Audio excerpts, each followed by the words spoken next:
Good morning to all my dear students.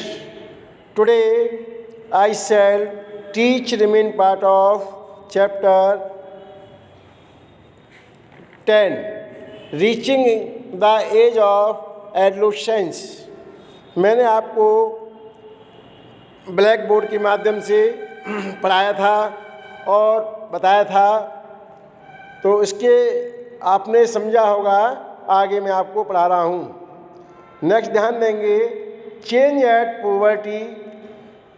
तो जो puberty stage आती है, अभी यहाँ मेरी चर्चा बच्चों से भी होती रहती है और पूछता रहता हूँ मैं। ऑनलाइन पे भी क्लास ली थी मैंने, तो कुछ बच्चों को पता नहीं लगा, पढ़ते नहीं हैं, इसलिए उन्होंने मैनी टाइप्स ऑफ क्वेश्चंस पूछे थे, मैंने उनका बताया था। तो थोड़ा ध्यान देंगे। तो you are ready today? Change at puberty. तो जो पुबर्टी स्टेज होती है, इसमें क्या क्या चेंज आते हैं, इसके बारे में मैं इस वीडियो के माध्यम से बताना चाह रहा हूँ। First, increase in height. अब हाइट यहाँ हमने देखा, इंक्रीज हाइट कैसे इंक्रीज होती है, कैसे बढ़ती है, इसके बारे में हम समझेंगे। तो the most conspicuous changes during puberty is the sudden increase in the height. तो at this time the long bones, तो इस समय क्या होता है, हमारी जो बोन्स हैं लंबी हो जाती हैं। तो that is the bones of the arm and the legs elongate and make a person tall. इसीलिए इस कारण से हमें जो पर्सन है लंबे दिखाई देते हैं। एक्टिविटी 10.1 के माध्यम से हम देखेंगे। इसमें एज 8-9 दे रखा है, कंटिन्यूस 18 तक। तो इसमें हाइट का दिया गया है, फुल हाइट कितनी होती है। इस टेबल को पढ़ेंगे तो आपको और अच्छा लगेगा। इसमें एक दिया गया है, calculation for full height centimetre में कैसे निकालते हैं, तो इसको आप देखेंगे। जैसे मैं एग्जाम्पल के तौर पर बता रहा हूँ, a boy is 9 year old. एक बच्चा 9 साल का है, एंड 120 सेंटीमीटर टॉल, और 120 सेंटीमीटर लंबा है। तो at the end of growth period he is likely to be. तो इसको कैसे निकालेंगे हम? परसेंट इन हाइट कितनी थी इसकी, तो 120 सेंटीमीटर हमने ले लिया, अपॉन 75 मल्टीप्लाई 100। ये मैथ्स का फॉर्मूला है, इसको यूज करेंगे तो उसकी हाइट का जो आएगा 160 सेंटीमीटर टॉल हो जाएगा।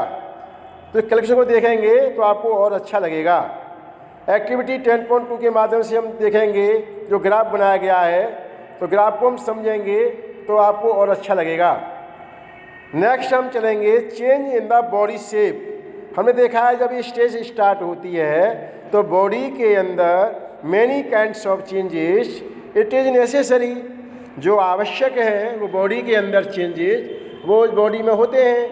तो इसके माध्यम से हम समझेंगे तो आपको अच्छा लगेगा। तो have you notice that boys in your class have broader shoulder. हमने क्या देखा अपनी कक्षा के बच्चों को, उनके जो शोल्डर होते हैं कैसे हो जाते हैं, ब्रॉडर हो जाते हैं।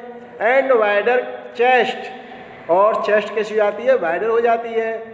Then boys in junior class, तो जूनियर क्लास के से, तो this is the because they have attained the age of puberty when shoulder generally broaden as a result of growth. तो इसका मतलब क्या है, ये वृद्धि कर रहे हैं, मतलब ये वृद्धि हो रही है, यहाँ शोल्डर की वृद्धि हुई। और इन केस में हम देखते हैं, in girl the region below the waist becomes the wider. तो उन्हें देखा है जो गर्ल्स होती हैं उनका जो वेस्ट है कैसा हो जाता है, वाइडर हो जाता है, चौड़ा, मतलब वाइडर मीन्स कहते हैं चौड़ा हो जाता है। इसी प्रकार इन बॉयज केस में देखेंगे हम, तो the muscles of the body grow more prominently than in the girls. तो there's change occurring in adolescent, boy and girls are different। इसी प्रकार एडोलेसेंट बॉय और गर्ल में हमें अंतर दिखाई देता है। अब यहाँ समझेंगे तो आपको और अच्छा लगेगा। एडोलेसेंट ये क्या होता है इसके बारे में भी चर्चा करेंगे। इसको हम हिंदी भाषा में किशोरावस्था कहते हैं और पुबर्टी को हम यौवनारंभ कहते हैं। तो इसके बारे में समझेंगे और कंपेयर करेंगे इसमें, तो आपको और अच्छा लगेगा।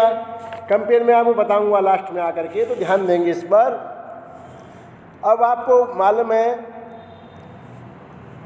जैसे अभी आगे हम चलेंगे तो चेंज इन बॉडी शेप मैंने बताया था आपको। अब इसी प्रकार वॉइस चेंज होते हैं, तो वॉइस में क्या क्या चेंजेज आते हैं हम इसके माध्यम से समझेंगे।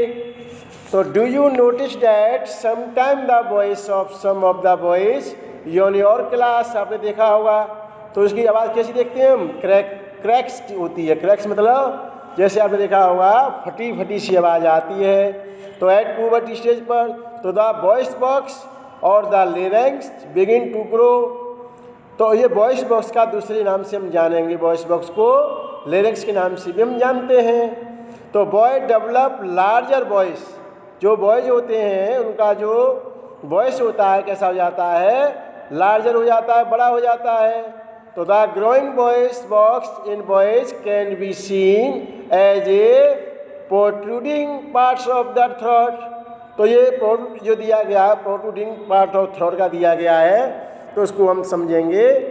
ये क्या है, कॉल्ड एडमंड्स एप्पल कहलाता है, जो फिगर में दिया गया। फिगर के माध्यम से हम देखेंगे ये जो पार्ट बना हुआ है ये वाला,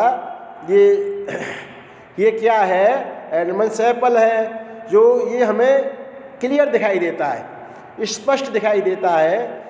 तो उसको हम क्या बोलते हैं, एडमंड एप्पल कहते हैं। ये सुस्पष्ट दिखाई देता है हमें, इसका मतलब ये है यहाँ जो वर्ड आपने पढ़ा था अभी प्रोट्रूडिंग, इसका मतलब होता है सुस्पष्ट दिखाई देना, क्लियर दिखाई दे जाना।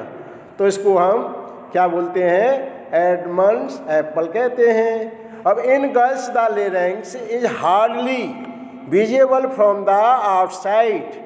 हमने क्या देखा है, जो लड़कियां होती हैं उनका लेंस कैसा होता है, हार्डली होता है, हार्ड होता है, कठोर होता है देखने में, विजिबल फ्रॉम द आउटसाइड, बाहर से।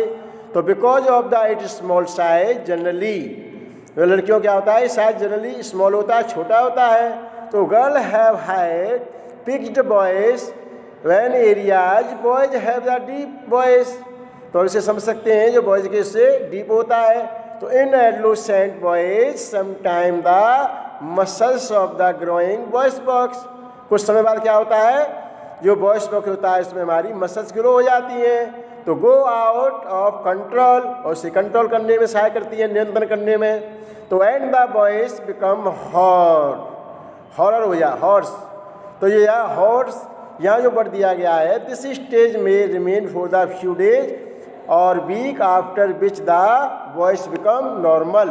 तो हमें देखते हैं जैसे यहाँ दिया गया हॉर्स तो भर्राई लग जाती है, तेज होती है, कुछ समय बाद वो रिलैक्स हो जाता है और अपनी पोजीशन पर आ जाते हैं।